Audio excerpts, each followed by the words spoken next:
भैया बहनों हैं आपने संस्कृत में सेकंड पार्ट पढ़ा है, इसमें आपने पहला प्रश्न भी कर लिया है। अब मैं आपको प्रश्न नंबर 2 कराने जा रही हूँ।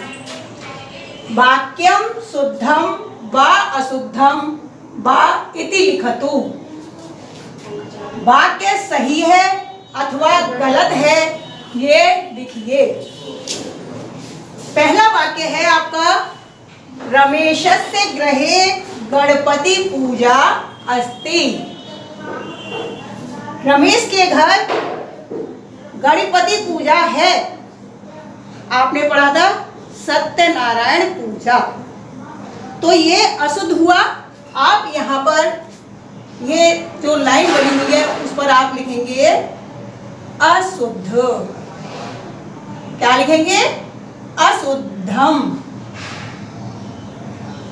ठीक। अब आपका ये दूसरा आ रहा है, विशालः विलंबेन आगच्छति। विशाल देर से आया। पाठ में आपने पढ़ा होगा कि विशाल देर से आया था, तो ये सही है, इसलिए आप यहां लिखेंगे शुद्धम। इसी प्रकार से तीसरा है, विशालस्य भोजनम न अभवत्। विशाल का भोजन नहीं हुआ था, ये गलत है। विशालस्य भोजने विलंब अभवत्, तो यहाँ पर आपका अशुद्ध आ जाएगा।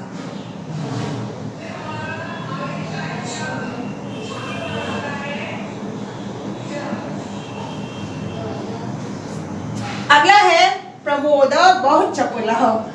पाठ में आपने पढ़ा था प्रमोद बहुत चंचल है या बहुत नटखट है, तो ये आपका शुद्ध है। यहाँ आप लिखेंगे शुद्धम। अगला है, स्वपाठ न भविष्यति। कल पाठ नहीं होगा, ये आपका गलत है। क्यों? क्योंकि पाठ में बताया था कि कल पुनः पढ़ाया जाएगा, उसका अनुवर्तन किया जाएगा, तो यहाँ पर अशुद्ध हो जाएगा।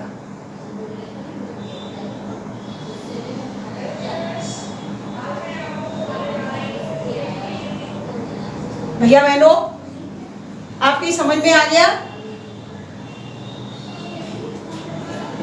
पहला, गणपति पूजा अस्ति अशुद्ध। विशाल विलंबेन आगच्छति शुद्धम। विशालस्य भोजनम न अभवत् अशुद्धम। प्रमोदा बहुचपलः शुद्धम। स्वपाठ न भविष्यति अशुद्धम। अब आपको मैं प्रश्न नंबर 3 करवाऊंगी। उसमें आपको रिक्त स्थानम पूरे, अर्थात खाली जगह भरनी होगी।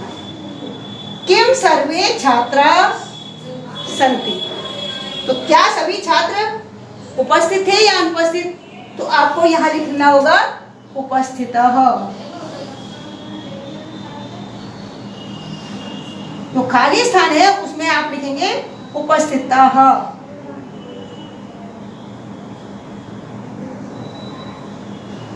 ठीक है भैया बहनों। अगला है, रमेशस्य गृहे अद्य गणपति पूजा नहीं थी, इसलिए यहाँ आएगा अद्य सत्यनारायण पूजा।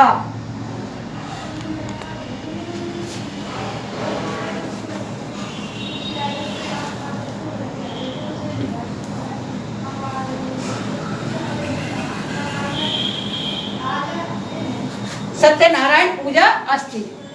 तीसरा है, इतः परम।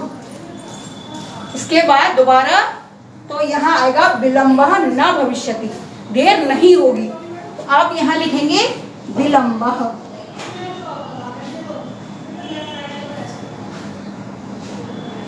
चौथा है आपका, गृहे विलंबे विलंबः न अभवत्।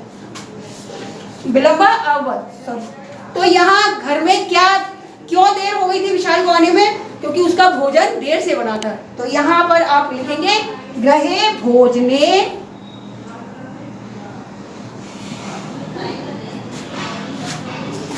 विलंब अवध। स्वपाठम, मैंने आपको ऊपर बताया था कि पाठ का अनुवर्तन होगा, तो यहाँ आप लिखेंगे स्वपाठम अनुवर्तनम।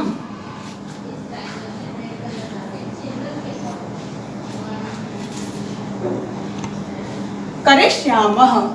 भैया बहनों, आपकी ये समझ में आ गया होगा। मैं एक बार पुनः दोहराती हूँ। किम सर्वे छात्रा रिक्त स्थान में आपको उपस्थिता सन्ति। दूसरा है रमेशस्य गृहे अद्य सत्यनारायण पूजा अस्ति।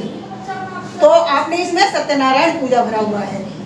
तीसरा है इतः परम विलंब न भविष्यति, दोबारा देर नहीं होगी।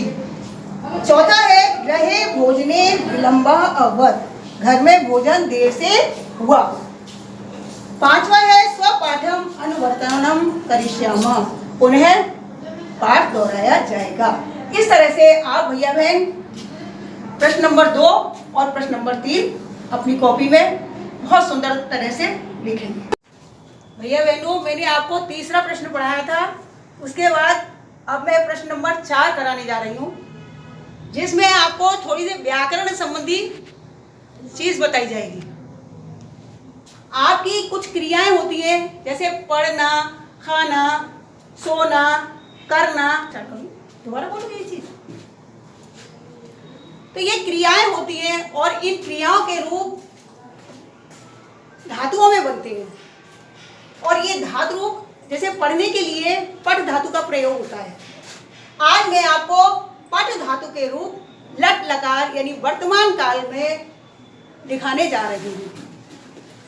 प्रथम ये 3 वचन होते हैं भैया बहनों संस्कृत में, एक वचन, द्विवचन, बहुवचन। इसी प्रकार से धातु रूपों में 3 पुरुष होते हैं, प्रथम पुरुष, मध्यम पुरुष, उत्तम पुरुष। किसी भी क्रिया रूप को जब हम बनाएंगे तो उनमें ये चीजें आवश्यक हैं, तीनों वचन एवं तीनों पुरुष। लकार कोई भी हो सकता है, यानी काल कोई भी हो सकता है। तो आज हम वर्तमान काल में आपको पठ धातु के रूप लिखा रहे हैं। मैं आपको प्रथम पुरुष में पठ धातु का रूप लिखा रही हूँ, पठति। द्विवचन में बनेगा पठतः, बहुवचन में पठन्ते। फिर आता है आपका मध्यम पुरुष, ये तुम के लिए आता है। सामने वाले से जब हम बात करें उसके लिए आती है क्रियाएं, तो ये लगेगा पठसि।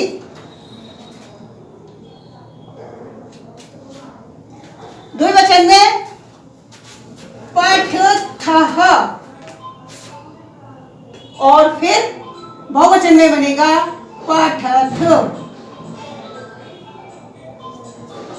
भैया बहनों, इसी तरह से उत्तम पुरुष में यानी अपने लिए जब बात कहेंगे तो लगेगा पठामि।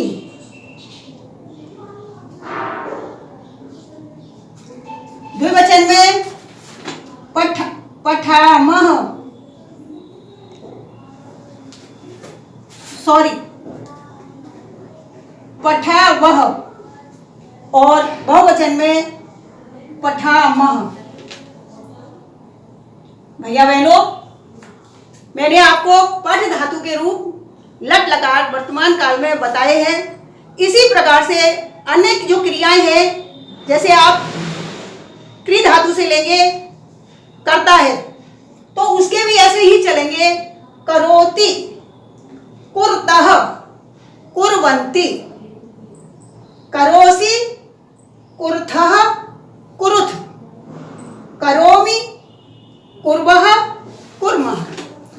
ठीक है भैया बहनों, ये आपको समझ में आ गया होगा। मैंने जो आपको ये अंडरलाइन दिखाई है, इनसे आपको समझ में आएगी कि हम कोई दूसरा रूप बनाना चाहेंगे तो किस तरह से बनाएंगे। देखिए, अब आपको होमवर्क में लिख धातु का रूप बनाना है इसी काल में। तो देखिए आप कैसे बनाएंगे। एक वचन में आपका ती लगना है। अब जैसे मैंने पठ लगाया है तो ऐसे ही आप यहां लिखेंगे लिख, तो हो जाएगा लिखती। ठीक है भैया बहनों। इसी तरह से द्विवचन में आपका आ जाएगा तह, इससे हो जाएगा लिखतह। फिर आपको ये लगाना है न्ति, यानी हो गया तिह तह न्ति। इससे आपको प्रथम पुरुष के तीनों रूप बन जाएंगे। ऐसे आपके ये प्रथम पुरुष के रूप बन जाएंगे। फिर आता है मध्यम पुरुष में। ये मध्यम पुरुष है आपका, इसमें ये आ गया आपका सी, तो जैसे लिखसी। फिर आपका आता है थह, इसमें हो जाएगा लिख थ। फिर आता है आपका थ, तो यहां हो जाएगा लिखथ। फिर आपका चलता है उत्तर पुरुष। उत्तर पुरुष में आपका आमी, ये जैसे ये मात्रा है आ की, और उसके बाद ये इसको बोलेंगे आमी। यहां आप लिखेंगे तो लिखामी हो जाएगा। फिर है आपका इसी तरह से आवह, तो ये हो गया आपका आवह, लिखा वह। फिर आता है आपका आमह, और यहां हो जाएगा लिखा मह। इसी किसी भी क्रिया के रूप लट लकार में चला सकते हैं। इसलिए भैया बहनों पहले आपको ये लर्न करना होगा। जब इनको आप याद कर लेंगे तो आप किसी भी क्रिया के रूप आसानी से लिख सकेंगे। हाँ भैया बहनों, आपका आज ये द्वितीय पाठ पूरा हो गया है और ये आपकी समझ में भी आ गया होगा। इसको आप याद करिए और कल जो है मैं तृतीय पाठ लेकर के फिर से आपके सामने उपस्थित होंगी।